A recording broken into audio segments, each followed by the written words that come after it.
వైఎస్ఆర్సీపీ నాయకుడు జగన్మోహన్ రెడ్డి గారు నిన్న చాలా పెద్ద ఎత్తున ఆయన యొక్క ఆవేదన అంతా వెలుబుచ్చారు. దాంట్లో 1-2 పాయింట్స్ని మీకు చెప్పాల్సిన అవసరం ఉంది.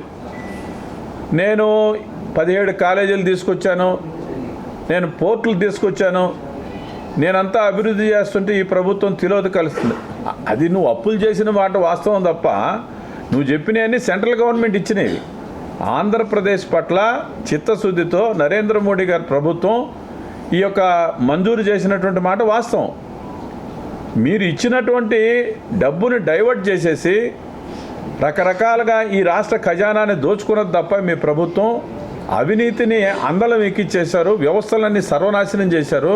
అది వాస్తవం అయితే ఇవాళ మీరు గగ్గోలు పెడుతూ తగుదునమ్మా అంటూ ఆ వ్యవస్థ బాగలేదు, ఈ వ్యవస్థ బాగలేదు, దానికి మూల కారకులు మీరే. ప్రజాప్రతినిధులకి ఇంటర్వ్యూ ఇవ్వకుండా, లేదు అధికారులకి వాళ్ళ మాట పెడచెవిని పెట్టి ఇష్టానుసారంగా ఒక నియంత్రితమైనటువంటి మీరు ప్రభుత్వాన్ని ఏర్పాటు చేసి ఏ రకమైన సరే ఆంధ్రప్రదేశ్లో మీ టైంలో అభివృద్ధి జరిగిందంటే అది కేంద్ర ప్రభుత్వం నరేంద్ర మోడీ చలవ తప్ప మీరు చేసినటువంటి అభివృద్ధి కాదు. మీరు చేసింది అప్పులే, కొల్లగొట్టడమే. ప్రజల యొక్క ధనాన్ని కొల్లగొట్టడం, దోచుకోవడం తప్ప మీరు చేసినటువంటి అభివృద్ధి చాలా తక్కువ. శాశ్వతంగా 30 ఏళ్ళు ఈ రాష్ట్రాన్ని పరిపాలించాలనే ఉద్దేశంతో మేము శాశ్వతంగా మేమే అధికారంలో ఉంటామనేటువంటిది ఆ పైత్యం పైకెచ్చి మీ ఇష్టం వచ్చినట్టు చేసినటువంటి పరిస్థితుల్లోనే ఈరోజు కనీసం ప్రతిపక్ష హోదా లేకుండా కూడా ఓడిపోవడం జరిగింది. ఈరోజు నేను పత్రికలు చూస్తే రైతుల గురించి పాపం పెడబొబ్బలు పెడుతున్నారు వైఎస్ఆర్సీపీ వాళ్ళు. ధాన్యం కొనుగోలుకి ఇంకా డబ్బులు లేదని, తడిసిన ధాన్యం కొనుగోలు. అయ్యా, వైఎస్ఆర్సీపీ ప్రభుత్వంలో సంవత్సరానికి కూడా రైతులకి తిరిగి డబ్బు రాలేదే. మీరు కనీసం కొనుగోలు చేసినటువంటి ధాన్యంలో 100 కోట్ల రూపాయలు నెల్లూరు జిల్లాలోనే కుంభకోణం జరిగిందే. ఆ రోజుల్లో కనీసం 3 నెలలు 4 నెలలు కూడా పంటలకి సంబంధించినటువంటి ఒడ్లు తోలితే ఆ డబ్బులు తిరిగి ఇవ్వలేదే. ఇవాళ మళ్ళీ ఏదో ఒకసారి మీరు కళ్ళలో నుంచి బయటకు వచ్చి ఏదో రైతులకి మేము అది చేస్తాం ఇది చేస్తామని చెప్పడం ఏదైతే ఉందో ఇది పూర్తిగా మోసం చేయటమే. ఆంధ్రప్రదేశ్లో పూర్తిగా నిర్వీర్యం చేశారు వైఎస్ఆర్సీపీ మేము ఫ్రీ స్కీమ్ అని.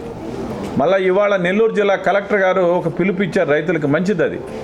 ఎందుకంటే కోస్తా తీర ప్రాంతంలో తరచూ తుఫాన్లు, వరదలు, లేకపోతే రకరకాల ఇబ్బందులు వస్తున్నాయి కాబట్టి ఈ పంటల బీమా పథకాన్ని అగ్రికల్చర్ డిపార్ట్మెంటు, రెవెన్యూ డిపార్ట్మెంటు, అనేక స్వచ్ఛంద సంస్థలు అందరూ కూడా రైతులను ప్రోత్సహించి ఈ యొక్క ప్రధానమంత్రి ఫసల్ బీమా యోజనలో మీరు చేరండి, డిసెంబర్ 31 వరకు అయితే రైతులకు అవకాశం ఉందని చెప్పి, అదే రకంగా మినుము మిగతా ఏదైతే వాటికి కూడా ఉన్నాయని చెప్పడం జరిగింది.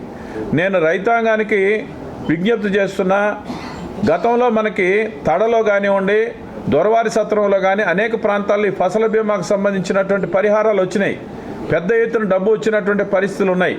అందువల్ల రాబోయేటువంటి రోజుల్లో ఆ బెనిఫిట్ మనకు కూడా రావాలన్నట్టయితే జాగ్రత్తగా మీరందరూ కూడా దీంట్లో చేరాలని నేను విజ్ఞప్తి చేస్తున్నా.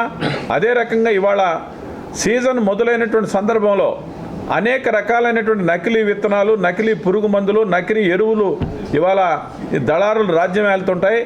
కాబట్టి కలెక్టర్ గారు కానీ సంబంధిత అధికార యంత్రాంగం ఏదైతే ఉందో వాటిపైన ప్రత్యేకంగా దృష్టి పెట్టి వాటిని వెరిఫై చేసి రైతులకి మరింత నాణ్యమైనటువంటి ఈ యొక్క ఎరువులు కానివ్వండి, క్రిమిసంహారక మందులు కానీ ఇవన్నీ వచ్చేటట్టుగా ప్రత్యేకంగా దృష్టి పెట్టాలని చెప్పేసి నేను వారికి విజ్ఞప్తి చేస్తున్నా.